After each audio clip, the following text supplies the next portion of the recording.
Welcome to 11 Investigates Case Files. We take deeper dives into some of the cases 11 Investigates has worked on over the years. I'm investigative anchor Melissa Andrews. And I am lead investigator Brian Duggar. Thanks for joining us. It's actually been a couple weeks since we put one of these episodes out because there have been a lot of vacations, but we're back to take a deep dive into a case that we have spent a lot of time on. Yeah, the murder of John Riebe on Talmadge Road on December 15th, 2004. We devoted 4 nights of coverage to it in 2024.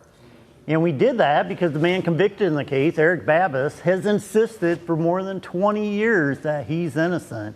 And we found several things that actually might support his belief. And today we're joined by Jeff Straczynski, a former Maumee detective and private investigator. He spent a lot of time on this case, so thank you very much for joining us, Jeff. But you know, when I first talked to you about this case, you had this huge tub of like files and reports and all kinds of stuff, which really was kind of the bedrock of this case. And when I first talked to you, you said, you know, Jerry Phillips, who was the defense attorney for Eric, he had kind of said, Jeff, you know, can you look into this? And, you know, I'm not telling you should find that the guy's innocent or that he's guilty. Either way, we just want you to look into it, right? So going into this, you didn't really have a belief one way or another. No, as an investigator, private investigator, or a police officer, your job is to find the truth. And Jerry Phillips is a very honorable, attorney. If I would have said bad news, he would have took the bad news. If I give him good news, he would have took the good news either way. And that's his job as an attorney. And outside of Eric Babos' case over the years, I have done criminal investigations for defense attorneys, and I've given them the bad news, that perhaps your client wasn't honest, and your client did it, and they go ahead and they can afford their client the best defense possibly under those circumstances. Yeah. Well, I think we don't want people to get lost, so we better tell more about the story and what brought us here today. So take a look at Brian's story that he did on the murder of John Riebe and the conviction of Eric Babos. John Riebe was gunned down around 3:15 p.m. on December 15, 2004, inside his Talmadge Road home. Saw him on the ground, I called 911. His daughter Jamie was on the phone with dispatchers by 3:22, and the hunt for the killer was underway.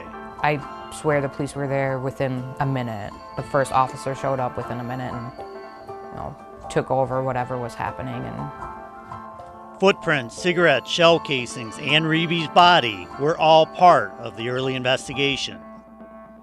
11 Investigates has reviewed more than 1,000 pages of police, BCI, and court documents, along with audio and videotapes.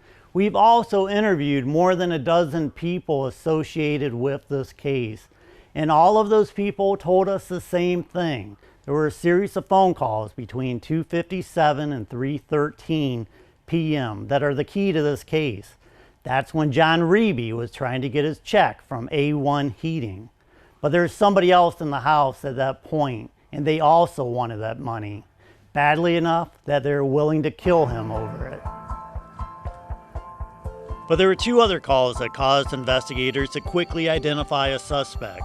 Calls from the cell phone of Riebe's helper, Eric Babos, who was trying to get $150 for a job he and Riebe did for A1 Heating. The first call was to the dead man's home, 30 minutes after the 911 call. and he said, you know, I need my money, I want my money. Your dad needs to give me my money. And I was like, you know, my dad's sick and he can't come to the phone. That's all I said. I never said anything else. Was he angry on the phone? Yeah, he's like, I want my money, I need my money. Your dad need, I'm like, well, you're yelling at a 13-year-old. I don't have money. Eric tells us a different story. When I called, she said, something bad happened to my dad, don't call back. That's exactly what she said. I was like, wow, that's weird. So I was like, well, so I hung up, I called back.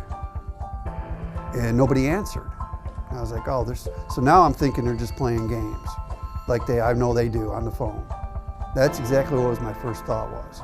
So I was like, well, let me call A1 just to see what's going on and see if John picked up the check or not.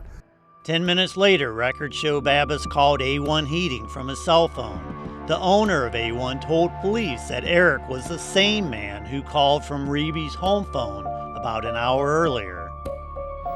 John Riebe's own 12 and 13-year-old daughters found their father dead in his house.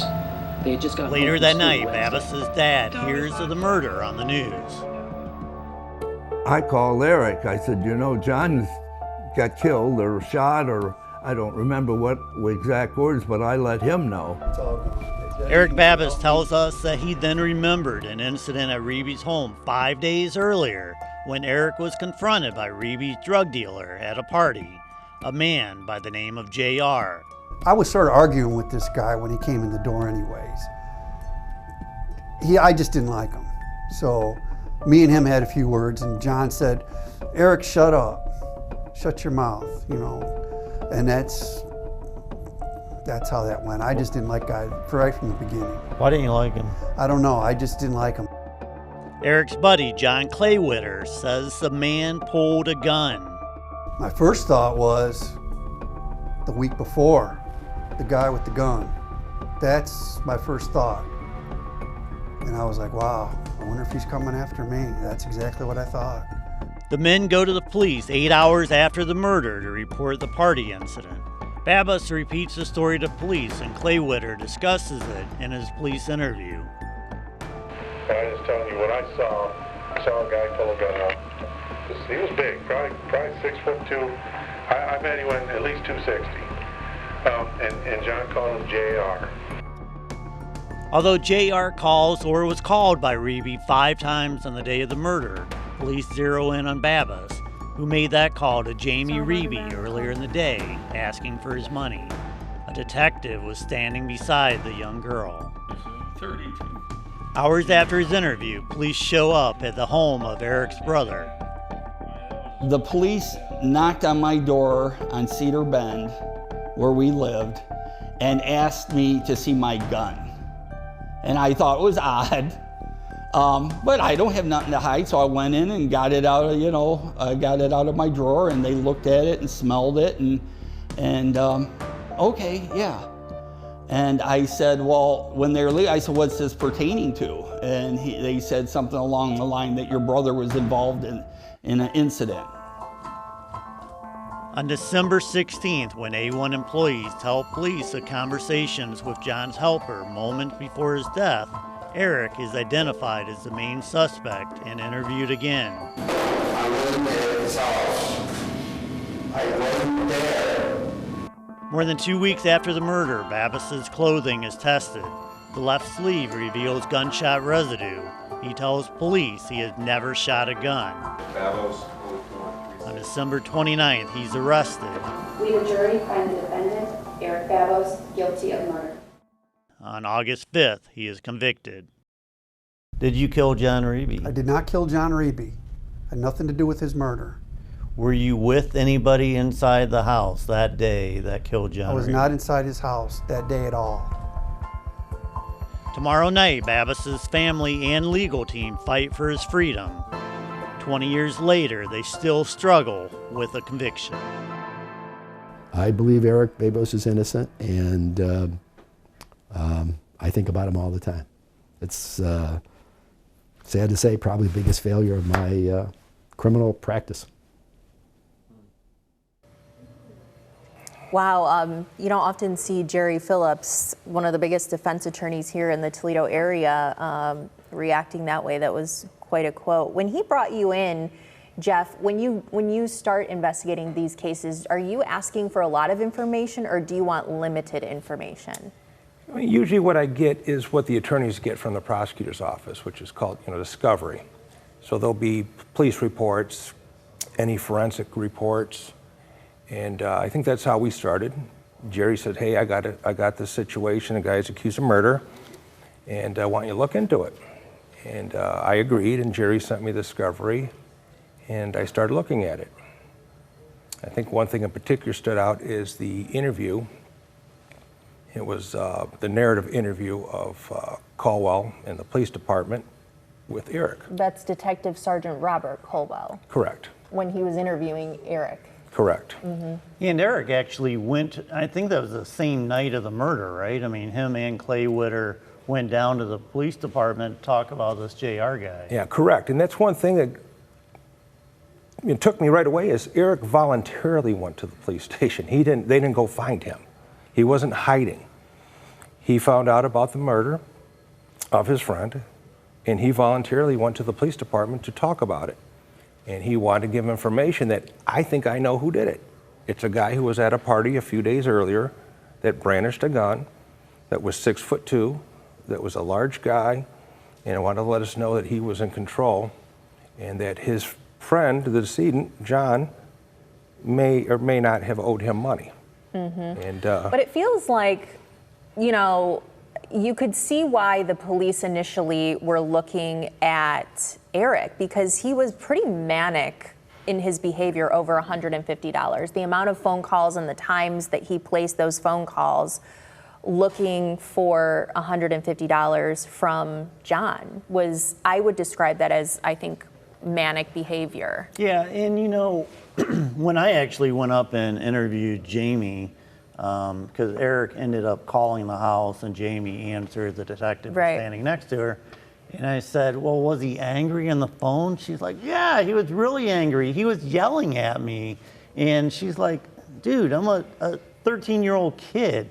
Don't be yelling at me. I can't tell you anything. And one of my thoughts was, you know, if he's calling her at that time, maybe he's just checking to see if anybody's found John yet. That's always a possibility. If you've committed an arson, you committed a murder, you want to kind of check on, you know, whether you succeeded. Or the opposite. You have no idea. Like you have are no the cops idea. There? Should I be on the run at this point? Do they suspect me at this point? Let me call the daughter and ask her about this money and engage, get a temperature check of her. Yeah, I would probably say it would be probably more odd that you would call if you just shot somebody 7 times. You pretty much know the outcome. You stood over somebody and shot them. I think it's doing the investigation. And well, let me back up to the $150. These guys are contractors, and it's very. I mean, I think if we interviewed 100 contractors right now on the street that work, you know, maybe not a big company, but everybody owes everybody money, and they fight about it. And what's the biggest concern of these contractors? Eric's biggest concern is not that John wouldn't pay him.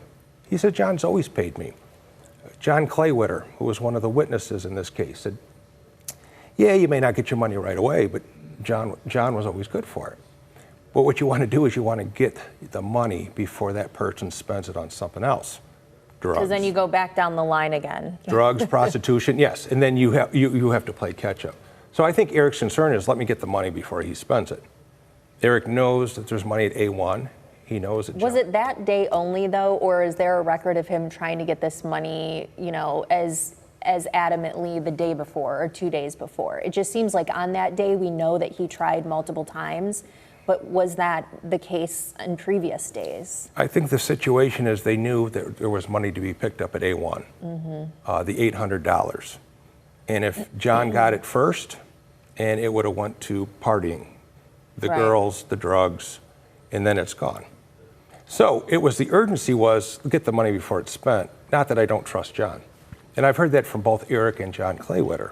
Did you find these guys to be living a high-risk life? Because one of the things I told Brian after I watched the first part, you know, the daughter was talking about how close she was with her dad, and you know, she was looking forward to getting the Christmas tree, and they would watch The Simpsons together, and they were extremely close. But then you read that he had cocaine in his system, he had been drinking alcohol while they were at school, he had a crack dealer. It seems like at least a couple of people within this group of friends were living maybe a high-risk lifestyle. And then, you know, the allegation that this JR came in waving a gun at this party and prostitutes and things like that. Well, absolutely.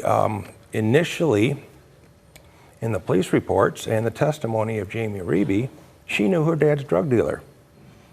I don't think any kid in America should know who their parents' drug dealer is. More or less bring them into your house where your family lives. So John was living a very high-risk lifestyle. Not just the fact that he was abusing substances, he was bringing that element into his house where his two daughters lived. Yeah, and I spent a lot of time with Jamie up in Michigan when I interviewed her, but I also spent a lot of time messaging back and forth with Nicole, who lives out west. And, you know, I mean, they said, yeah, Dad wasn't a saint. I mean, he definitely had issues, but he was a really good dad. And we actually have a soundbite from Jamie from when I interviewed her where she talks about her dad. So let's hear that. He's missed, you know, birthdays and Christmases. And I'm married. My sister got married. He couldn't walk us down the aisle. And my sister buying her homes, me buying our homes. You know, he didn't get to teach me to drive. I think that's also what stood out to me is you don't often hear about parents who are involved in these kinds of things being good parents, but they absolutely felt that he was a great father. I mean, they really did. I mean, yeah, again, they knew that he had drug addictions. I mean, we're not talking marijuana. I mean, we're talking crack cocaine or cocaine at least. And, you know, I mean, there were other stories of prostitutes, you know, coming around, and yeah, no doubt about it. So did you find the series of phone calls to just be a terrible coincidence for Eric? Oh, absolutely. This crime was unique in the fact that John was there in his house. The perpetrator of the murder was there with him. We know that. We think the phone call started about 2:56 in the afternoon. And we know the girls, his daughters, unfortunately, came home, but dropped off off the bus, and they found him in the condition he was about 3:15. So we're talking about a 20-minute window of their dad alive, negotiating to get money to save his life, and the girls walking into the situation. So we had, 4 phone calls to A1. 3 were answered, 1 was put on hold. We had 2 phone calls to John's ex-wife, Lisa, the girl's mother. Not picked up, but there were some voice messages left. I need the money. I need you to go pick the money up was one of them. And the other one was, I got someone here to pick the money up. Not Eric, someone. We got A1 heating phone calls. 2 were answered by Mr. Boyle. Ooh, let me stop you, because that's interesting. So did Lisa know Eric, and everybody would have, if he would have said, I've got Eric here. 100% she would have known Eric. Right, he would have said Eric. He was at their wedding. He was in their wedding, wasn't he? Yeah. So he would have said Eric if it was Eric. John, Eric, Eric's family, they go way back. So let's say junior high. And yeah, so Lisa knew. Right, if I'm talking to my family member, essentially, even though it's ex, I would use their name if they knew who they were. I wouldn't say it's somebody here. Right. I think we just met, but if you called me down the road and says, hey, I'm with somebody, because we're sitting the 3 of us, you'd say, I'm with Brian. Right. Because I know who Brian is. Right. Not some stranger. Yeah. Correct.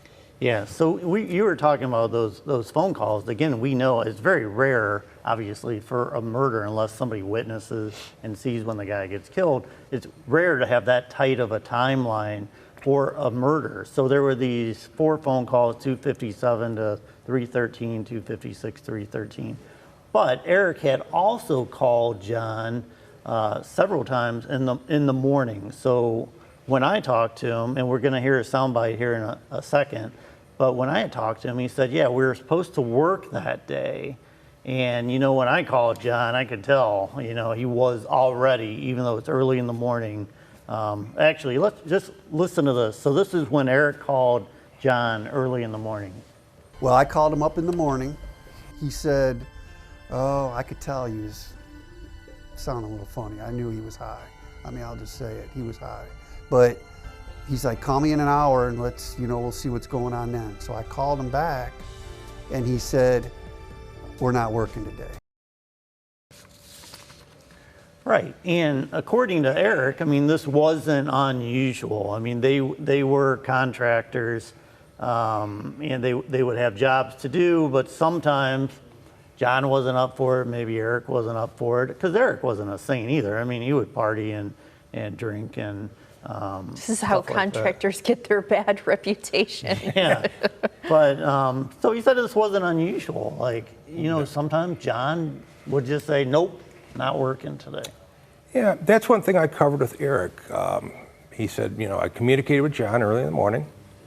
John obviously didn't want to work, which is pretty much means he's going to party. Yeah, party in his own way. So Eric went to plan B. He called his brother, who owns a rental house, and says, do you have any work for me? So I think Eric's mission was that date was to do something to make a few dollars. Mm-hmm. And Eric was picked up by his father. That's part of his alibi. Eric did not have access to a car. Eric was picked up, taken to a house over on West Acre, where he performed a suitable amount of work according to his brother. And his brother picked him up sometime around 5-ish. And we know that because they were on an ATM video, which the police department were able to find. So we know Eric was with his brother. The question is, was Eric working there all day, or did he magically make it from West Acre to Talmadge with no car? Mm-hmm. And what's the distance there? I don't know it off. I knew it back in the day with my notes, but it would take quite a while to walk. I think it was okay. So when I talked to the detectives in this case, or even like court testimony, they believe that Eric jumped on a bicycle. And at some point, the detectives get in a car and they kind of have, was it the detective's son or someone they put on a bicycle to see if they could, ride the distance between those two houses during the time period where if they got there, he could have killed him. And it was possible, but it was very tight. And it's also a very congested area. Where many people would have seen him. In the middle of the winter. I had a problem with that when the prosecution brought that. I had the opportunity, because this is Eric's brother's house. It was empty, nobody was living there, and the garage was piled with basically garbage, junk, including several bicycles with flat tires, no chains, maybe no wheels. And what happened is, the prosecution was looking for this. Okay, Eric. There was surmise that Eric had the use of his dad's pickup truck. A neighbor was willing to say that, but when I went to interview the neighbor, he said, "No, I don't really know if this truck was here." Well, Eric's dad, he has his own business where he owns 19 to 20 rental houses, and if you've ever went to breakfast with Eric's father, or met with him, he's always in the process of fixing this, fixing that, moving that. This man would need his truck all day. Mm-hmm. Plus, he said, I didn't lend Eric my truck that day. Eric was picked up by his brother. If he had a truck that day, he wouldn't have been picked up by his brother, and he wouldn't have been on an ATM camera. In the backyard, there was a car, I believe an old Ford Taurus, that was clearly, you don't need to be a mechanic to see that it didn't run. It was grass growing, in it and around it, and the only other mode of transportation was this bicycle. So there's two things. These magical bicycles that Eric must have assembled, came back and disassembled, and made him look old and aged in a pile of junk. And then Eric produced a firearm, which nobody has told me to this day in 20 years that Eric has ever had a firearm. Yeah. So if you don't like Eric as the suspect, we have JR, who was the person that Eric said was at this party, the crack dealer waving around the gun. What do you like about him as the suspect? Well, I'll go back to John Riebe when she told the cops. It's either Eric Babos or JR. Now let's do a little background on JR. Guns, guns, guns in his criminal history. like more than 100 charges, well over 100, right? In Toledo Municipal Court, yeah. And the interesting thing, not too long after this murder, JR was actually picked up and they confiscated a 380, I think, which is what I think it's 380, which is what Riebe was killed with. And this was like a couple weeks after the murder. Correct. And the question was whether that 380 was the 380 that was used with John Riebe, but I've never seen the report, but it's my understanding that the ballistic report did not match those two guns up. Right. But I think somebody asked me at the Ohio Innocent Project, is a 380 just like a gun that would be common that you would go to? And I'm like, probably at that period of time, it's just a gun that he was able to get a hold of. JR would have had Valen Rogers, JR is Valen Rogers, would have had a felony which would prohibit him from buying a gun. So he would pick up a gun wherever. Theft, somebody else. Or selling drugs, do a swap or whatever, yeah. The way that you would on the streets. Yes. Yeah. So when he got picked up, he got charged with weapons under disability because he was a felon and he had this 380 on him. Yeah. But I can answer your question even more. I started looking at this JR. I mean, we're starting to like building a profile. Eric doesn't have a gun. Yeah, he was mad about 150, but I think everybody's mad if somebody owes you money. Your brothers or sisters could owe you money. Doesn't mean you're going to physically hurt them. You're just mad at them. You look at JR and you see his, as you listed, his profile of his criminal activity, which is violent. Well, let's fast forward after the trial. There was a reward poster put up by the Riebes. Somebody called in, said, I got information. That information was turned over to Jerry Phillips, the defense attorney, who then called me, gave me the information. I was able to make contact with this individual, and he introduced himself as, I know who did it. He said it was JR, Valen Rogers. Well, wow, shot in the dark here, right? I interviewed. He knew some details about the murder that I figured out during the course of my investigation. And the first thing as an investigator, I'm thinking, was this on Channel 11 News where I could just read it off and, regurgitate this? Was it in the Blade? Well, when we do investigations, we always, if you guys do a report, we want to see what you report, because if somebody tries to make a false report because they just read it off the news, we want to address that. Knew things.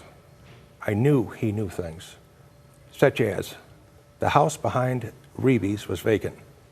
Well, how would a kid that doesn't live around there know that? Took me, I had to be an investigator to figure out that house was vacant. The perpetrator came from the backyard. That was one of my theories early on in the investigation.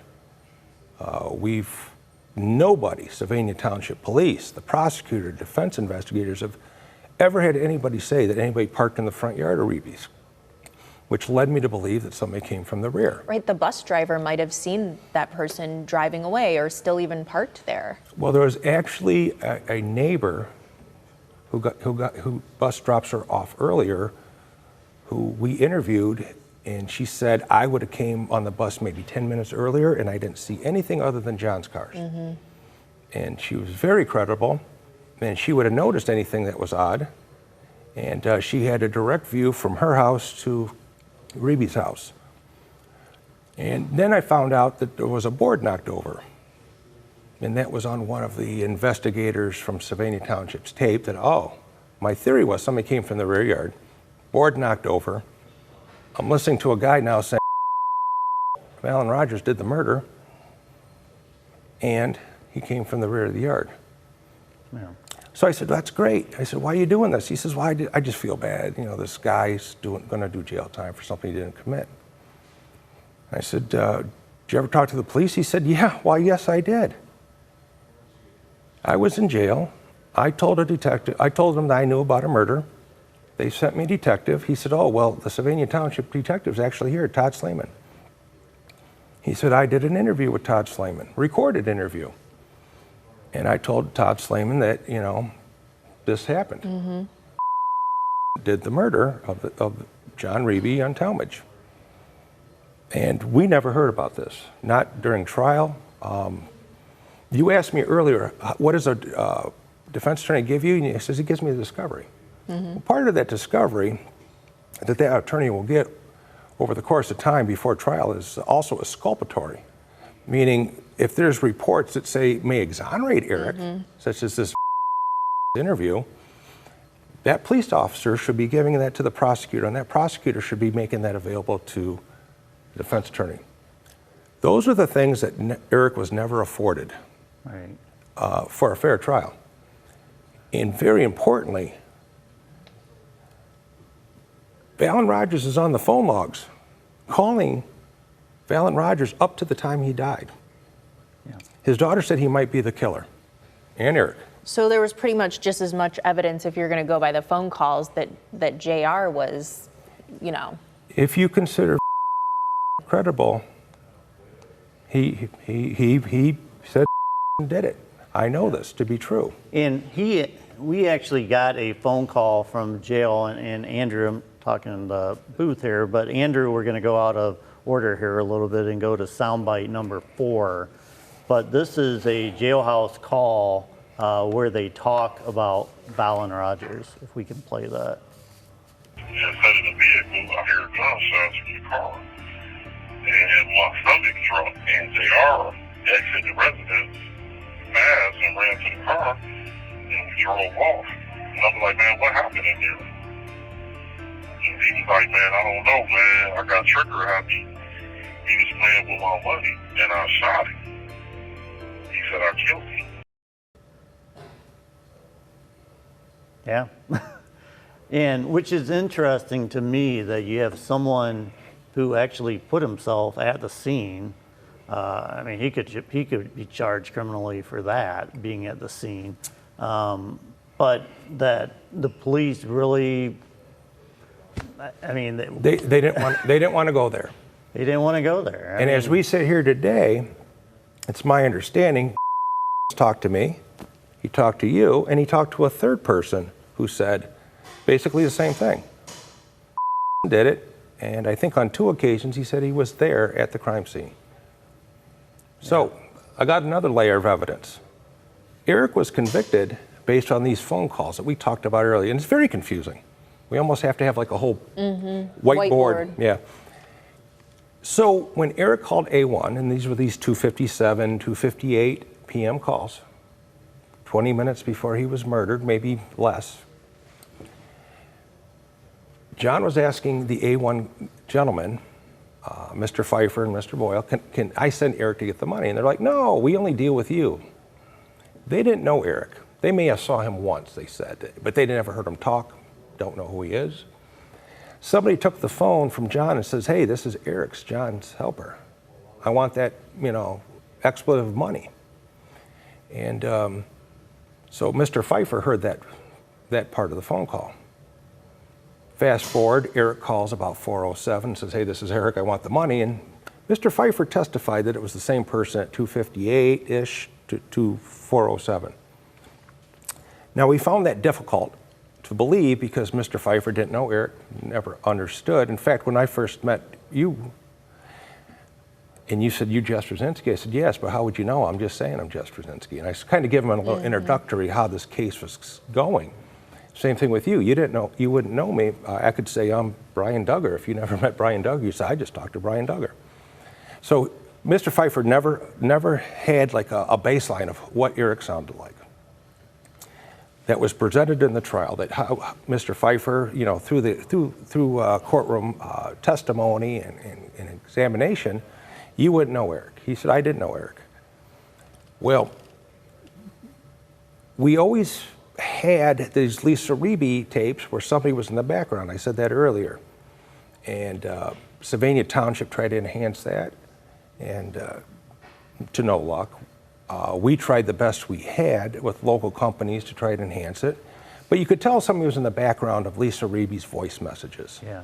And we actually did go out and locally have that enhanced, and that's actually soundbite number 3. But we're going to show you what happened when we enhanced this voicemail, and this was, again, John reaching out to his estranged wife, Lisa, saying, hey, where are you? I need this money, sort of thing. So this is what happened when we enhanced the voicemail. Hey, Lisa, how come you haven't called me back yet? Call me back. An audio team at Toledo's Vault Studios reviewed Riebe's call. Everyone in the room agreed that a "you die" can be heard in the background. In 2010, 3 linguistic experts told a court the voice was that of a black man. Eric Babos is a white man. The motion for a new trial, however, was denied.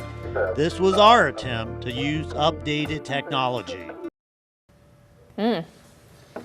Yeah, so that was interesting, and again, these were, I mean, you could see there, I mean, this was a local studio, but they were black men examining this, and I said, okay, was this a white guy or is this a black guy? They're like, it's a black guy, and you can kind of hear this, and you can hear it. I mean, maybe it's because we're looking to hear it, but I think it's fairly clear that you can hear "you will die." In the theory, I think your theory is that John's on the phone and someone's in the background saying, look, you don't get this money, you're going to die. Mm-hmm.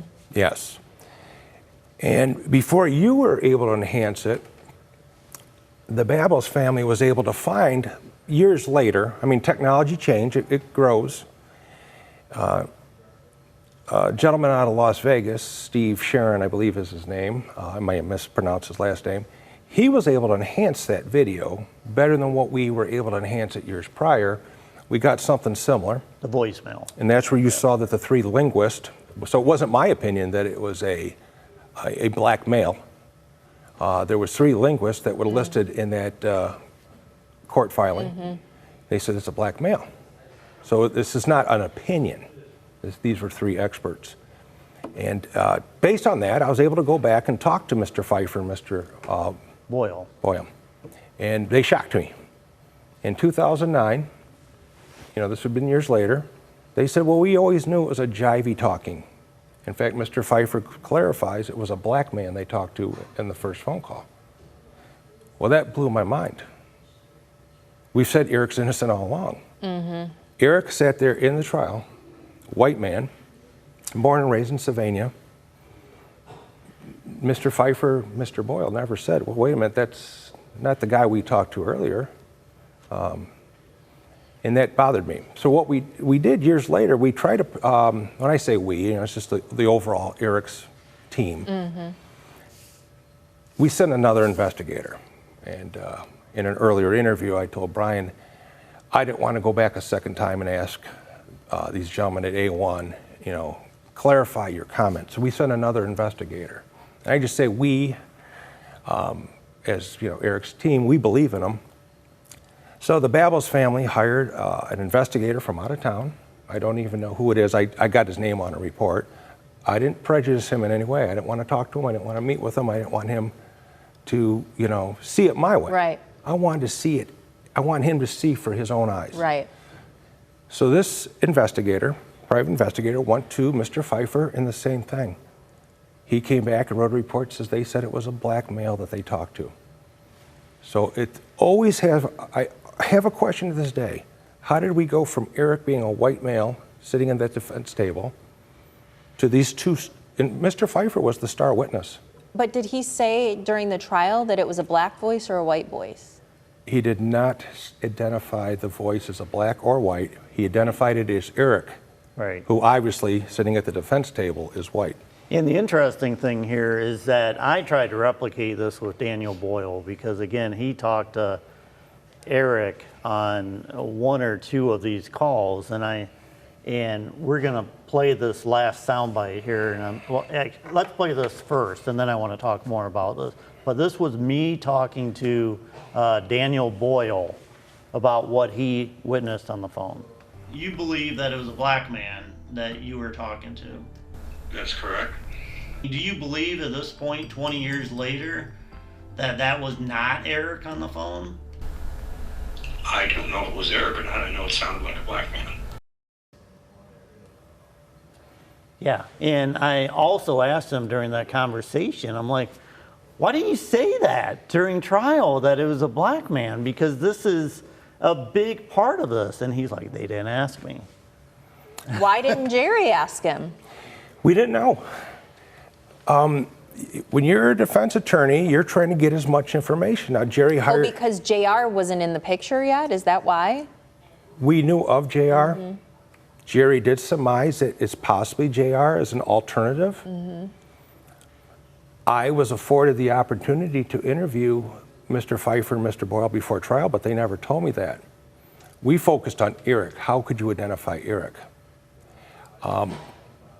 I do believe that there's some shenanigans here. And I always wondered if Mr. Boyle and Mr. Pfeiffer were told to stay clear of that identification.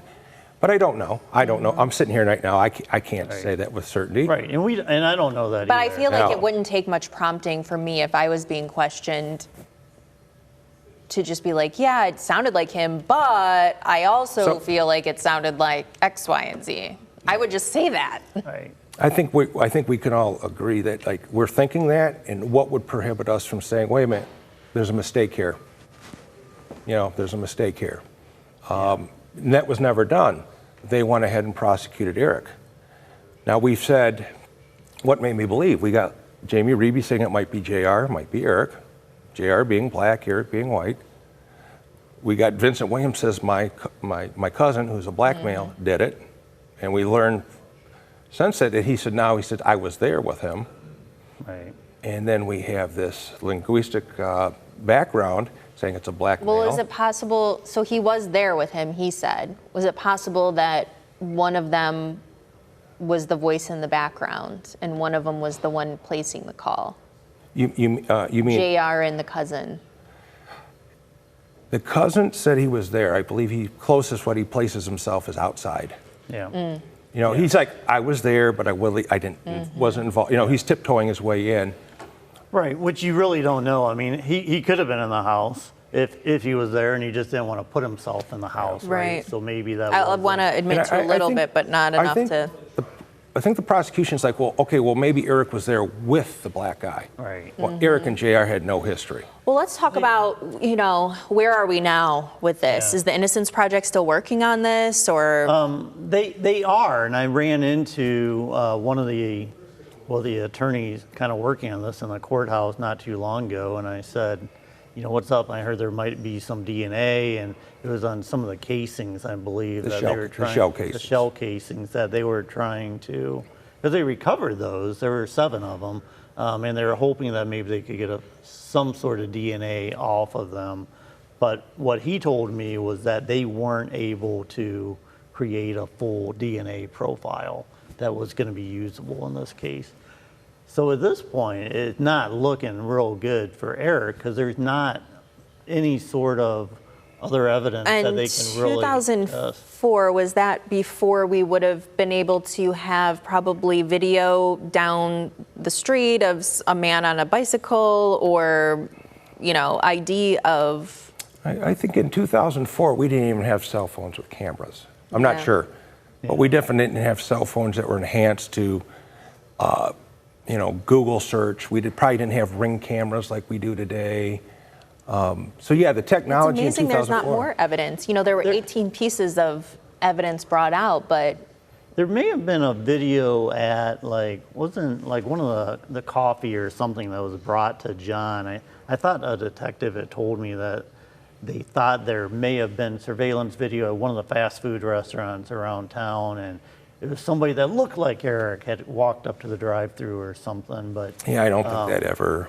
Yeah, but what I will say, so again, I've spent a lot of time with Jamie and Nicole just talking to them, and even before this, I had kind of talked to Nicole a little bit about this case, and you know, a lot of things we presented to her, she's like, wow, you know, I mean, that's pretty amazing. But she still goes back to that, look, the way Eric behaved that day, we just had a feeling. We were little kids and Eric was over the house and we didn't like him.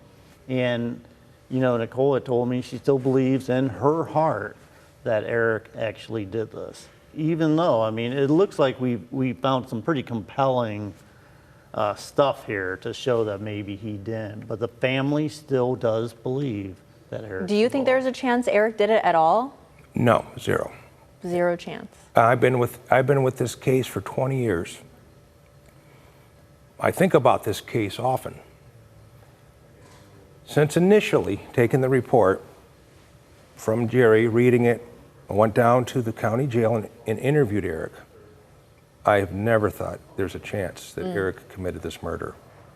What I'm seeing is somebody that was very unfortunate.